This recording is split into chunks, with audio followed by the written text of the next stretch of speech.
Now, there's a lot of ground to cover here. Collaboration and engagement. Let's talk first about themes and games. I think the best way to show the games rather than, is to come in here to the global administration, and here's the game list. So we have all these games here, and the students can play these. There's some settings on here. The global settings are set at 4. They're set at auto count. We can also set them on ratio, on coins, on pass scores, but we just have it on auto count now. So the student basically does 4 questions and gets to play one game. And these games are what we call die fast games. You die really fast and you go back to work. The teacher has some control over this as well. Inside the class card, you have this tab here called Game Settings, and the teacher can choose whether or not they want it to be on a count or on a ratio. So, like the ratio is, the ratio might be get, 4 questions out of 5 correct, and you get a game, or something like that. But this is just set to count play, and the auto value is here. Now the teacher can change this, and they can say 0, or they can turn it off, or the teacher can say, okay, well, you guys have done good, so you can play one game after every every problem that you complete. So the teacher can reward the classes or punish them as needed by the settings. In order to see some of the other collaboration here, you got pairing of students. So this is where students can actually be grouped together.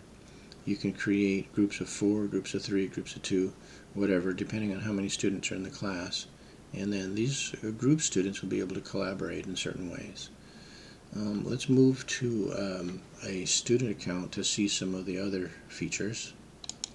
Okay, so I've signed in as a dummy student, and one thing we have is this companion avatar, and there are behaviors here. If the student goes inactive, like they don't have any mouse motions or any key clicks, he'll go to sleep. He's animated and he does these behaviors. If you get the problem correct, he celebrates. If you get the problem incorrect, he looks confused. So this is one of our features. Now, for engagement, if I jump into here and I look down here, I'll see that my themes are turned off. So if I turn on the themes, I can choose between them. Here's the forest theme, and I get these little creatures that appear, and I can dress them up. So if I click this guy, I can rotate him, and I can give him a hat, and give him sunglasses, and I think all elephants should have pants on, so I can give him pants. And then you'll see down here that these settings have been adjusted down here, and you'll notice that these are animated. These the trees, you can't see them because I've got a lot of stuff going over covering them. But then if I change the if I change the page view, I'll get 2 characters will walk off, 2 new characters will walk on. So this is part of our settings here for student engagement. Now, also if I enter into a class, here's a class with 6 students. I'll go in here and actually I don't need to. I can just go here and go to a lesson. Let me enter a lesson. And you'll see here I've got 0 points, but Yusa has 110 points. She has the highest points. Momoko was the first person done, and Yusa again has the most lessons done in this course. So this is a little bit of healthy competition. I can actually send Yusa a vibe telling her that she's, I don't know, she has a big brain or whatever, or she's awesome. And I can also go straight to the chat from here and actually chat with that student. So it's a little bit of healthy competition. There's also real-time indicators for language level, for your attention, focus, for your progress through the course or through the lesson, your score it's like a cumulative score as you go. Here's our note taker. and the students can collaborate. I can see the other students' notes, I can see the teacher's notes, I can see my own notes here. So that's another engagement feature and collaboration feature inside GEC.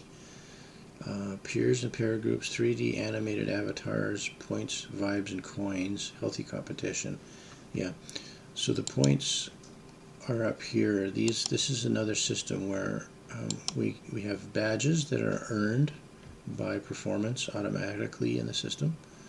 Then vibes, which are given to students by other students or by the teacher. Points, which accumulate based on completing questions and lessons. Coins, which are generated by points. If I have 6,000 points, so that means I have 600 coins. So every time you get 1,000 points, you get another 100 coins. And then there's just some of the rule settings, so the students understand how the system works. Now you can buy things with your coins too. So this is another engagement mechanism inside GEC.